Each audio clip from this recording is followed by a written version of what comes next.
नमस्कार दोस्तों, आप सभी का स्वागत है आपके अपने YouTube channel study with Prabhakar में। आज की इस वीडियो में यूपी टेट 2026 के लिए बाल विकास एवं शिक्षा शास्त्र के 2016 के पेपर में पूछे गए प्रश्नों को देखेंगे। ये प्रश्न आपके एग्जाम के दृष्टिकोण से बहुत ही महत्वपूर्ण है, इसलिए आप सभी इस वीडियो को पूरा एवं लास्ट तक जरूर देखें। वीडियो अच्छा लगे तो वीडियो को लाइक करें और चैनल पर पहली बार हो तो चैनल को सब्सक्राइब जरूर करें। आइए आज की वीडियो को शुरू करते हैं। इसके पहले हम 2011, 2013 और 2014 के बाल विकास में से पूछे गए प्रश्नों को अपलोड कर चुके हैं, जिसकी हमने अलग से एक प्लेलिस्ट बना दी है, जहां से आप जाकर उन वीडियो को देख सकते हैं। पहला प्रश्न है, वह मापनी जिसमें अंतराल के समस्त गुण के साथ क्रम शून्य भी हो कहलाती है। नामित मापनी, अनुपात मापनी, अंतराल मापनी, क्रम सूचक मापनी। वह मापनी जिसमें अंतराल के समस्त गुण के साथ क्रम शून्य भी हो वह अनुपात मापनी कहलाती है। इसका सही उत्तर है विकल्प बी। फ्रायड के अनुसार हमारे मूल्यों का आंतरिकीकरण डॉट डॉट में होता है। इदम, अहम, प्राहम, परिस्थितियों। फ्रायड के अनुसार हमारे मूल्यों का आंतरिकीकरण प्राहम में होता है। इसका सही उत्तर है विकल्प सी। व्यवहारवादी डॉट डॉट ने कहा है, मुझे नवजात शिशु दे दो, मैं उसे डॉक्टर, वकील, चोर या जो चाहूं बना सकता हूं। Freeman, Watson, Newman, Holzinger. व्यवहारवादी वाटसन ने कहा है, मुझे नवजात शिशु दे दो, मैं उसे डॉक्टर, वकील, चोर या जो चाहूं बना सकता हूं। इसका सही उत्तर है विकल्प बी।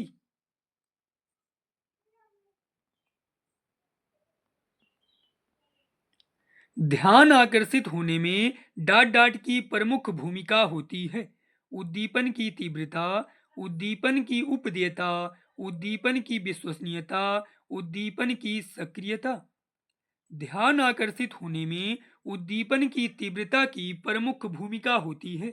इसका सही उत्तर है विकल्प ए। डॉट डॉट छात्र में रुचि उत्पन्न करने की कला है। शिक्षण, समदृष्टि, सहानुभूति, प्रेरणा। प्रेरणा छात्र में रुचि उत्पन्न करने की कला है। इसका सही उत्तर है विकल्प डी। फ्रायड के अनुसार ग्रहण किए या सीखे हुए तथ्यों को धारण करने या पुनः स्मरण करने की असफलता को विस्मरण कहते हैं। विस्मरण का अर्थ है किसी समय प्रयत्न करने पर भी किसी पूर्व अनुभव का स्मरण करने या पहले की सीखी हुई किसी कार्य को करने की असफलता। विस्मरण वह प्रवृत्ति है जिसके द्वारा दुखद अनुभवों को स्मृति से अलग कर दिया जाता है, उपरोक्त में से कोई नहीं। फ्रायड के अनुसार विस्मरण वह प्रवृत्ति है जिसके द्वारा दुखद अनुभवों को स्मृति से अलग कर दिया जाता है। इसका सही उत्तर है विकल्प सी।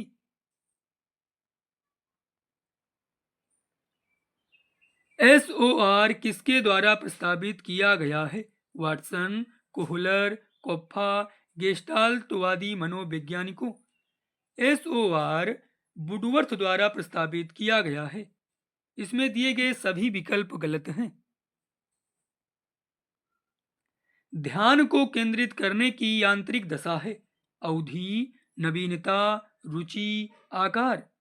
ध्यान को केंद्रित करने की यांत्रिक दशा रुचि है। इसका सही उत्तर है विकल्प सी।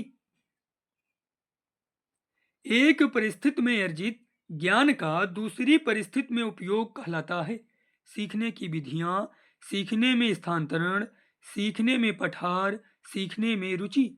एक परिस्थिति में अर्जित ज्ञान का दूसरी परिस्थिति में उपयोग सीखने में स्थानांतरण कहलाता है। इसका सही उत्तर है विकल्प बी। अनुभव द्वारा व्यवहार में परिवर्तन कहलाता है। स्मृति, सीखना, प्रेरणा, चिंतन। अनुभव द्वारा व्यवहार में परिवर्तन सीखना कहलाता है। इसका सही उत्तर है विकल्प बी। सांख्यिकी में वह रेखा चित्र जिसमें आवृत्तियों को स्तंभों द्वारा प्रदर्शित किया जाता है कहलाता है। स्तंभाकृति, आवृत बहुभुज, संचयी आवृत्ति, रेखाचित्र।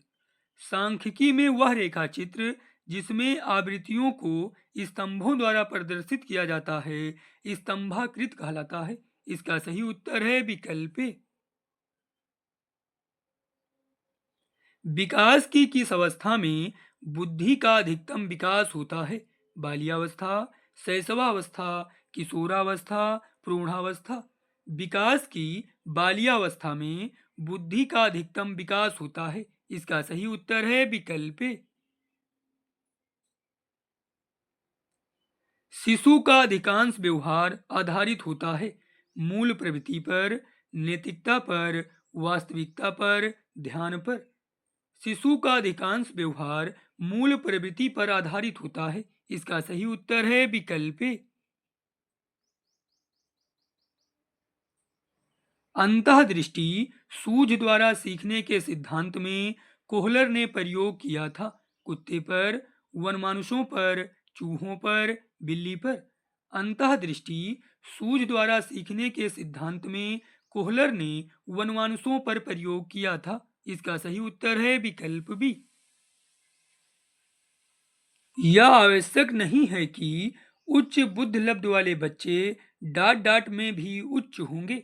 सृजनशीलता, विश्लेषण करने, अध्ययन, अच्छे अंक प्राप्त करने।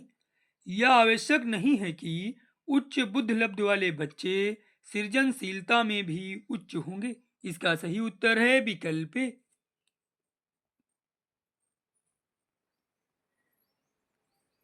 अधिगम में डाट डाट ने प्रभाव का नियम दिया था। पावलाव, वाटसन, स्किनर, थॉर्नडाइक।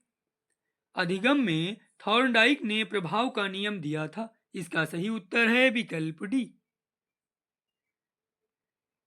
निम्न में से किस विधि का उपयोग स्मृति के मापन के लिए नहीं किया जाता है? प्रत्याहन, तार्किक विधि, पहचान विधि, पुनः सीखना विधि। तार्किक विधि का उपयोग स्मृति के मापन के लिए नहीं किया जाता है। इसका सही उत्तर है विकल्प बी। प्रासंगिक अंतर्बोध परीक्षण टीएटी का विकास डाट डाट द्वारा किया गया था। साइमंड, होल्टाजमैन, मरे, बैलक। प्रासंगिक अंतर्बोध परीक्षण टीएटी का विकास मरे द्वारा किया गया था। इसका सही उत्तर है विकल्प सी।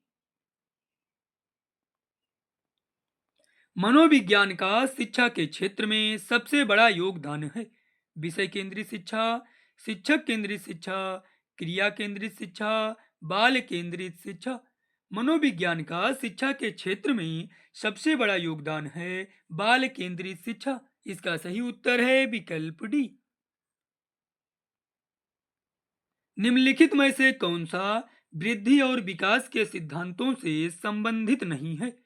निरंतरता का सिद्धांत, वर्गीकरण का सिद्धांत, समन्वय का सिद्धांत, वैयक्तिकता का सिद्धांत। वर्गीकरण का सिद्धांत वृद्धि और विकास के सिद्धांतों से संबंधित नहीं है। इसका सही उत्तर है विकल्प बी। कक्षा शिक्षा में पाठ प्रस्तावना सोपान सीखने के किस नियम पर आधारित है? प्रभाव का नियम, सादृश्यता का नियम, तत्परता का नियम, साहचर्य का नियम। कक्षा शिक्षा में पाठ प्रस्तावना सोपान सीखने के तत्परता के नियम पर आधारित है। इसका सही उत्तर है विकल्प सी। सम प्रत्यय निर्माण का प्रथम सोपान है सामान्यीकरण, प्रत्यक्षीकरण, विभेदीकरण, पृथक्करण। सम प्रत्यय निर्माण का प्रथम सोपान प्रत्यक्षीकरण है। इसका सही उत्तर है विकल्प बी। परिच्छेदात्मक अधिगम संप्रत्यय द्वारा दिया गया था। टालमैन, थॉर्नडाइक, बैंडूरा, कोहलर। इसका सही उत्तर है विकल्प सी, बैंडूरा। उदाहरण, निरीक्षण, विश्लेषण, वर्गीकरण, नियमीकरण निम्नलिखित में से किस विधि के सोपान हैं? निगमन विधि, आगमन विधि, अंतर्दर्शन विधि, बहिर्दर्शन विधि। इसका सही उत्तर है विकल्प बी, आगमन विधि। अवधान के आंतरिक अथवा व्यक्तिनिष्ठ निर्धारक हैं। रुचि, लक्ष्य, अभिवृत्ति, उद्दीपक, वस्तु, प्रविधि, प्रकाश, ध्वनि, गंध, पुरस्कार, दंड, प्रोत्साहन। अवधान के आंतरिक अथवा व्यक्तिनिष्ठ निर्धारक हैं रुचि, लक्ष्य, आवृत्ति। इसका सही उत्तर है विकल्प ए। बाल मनोविज्ञान का क्षेत्र है केवल शैशवावस्था की विशेषताओं का अध्ययन, केवल गर्भावस्था की विशेषताओं का अध्ययन, केवल बाल्यावस्था की विशेषताओं का अध्ययन, गर्भावस्था से किशोरावस्था की विशेषताओं का अध्ययन। बाल मनोविज्ञान का क्षेत्र है गर्भावस्था से किशोरावस्था की विशेषताओं का अध्ययन। इसका सही उत्तर है विकल्प डी। वह अवस्था जो कि माता के 21वें गुणसूत्र जोड़े के अलग न हो पाने के कारण होती है कहलाती है Down syndrome, Klinefelter syndrome, Turner syndrome, Wilson syndrome. वह अवस्था जो कि माता के 21वें गुणसूत्र जोड़े के अलग न हो पाने के कारण होती है डाउन सिंड्रोम कहलाती है। इसका सही उत्तर है विकल्प ए।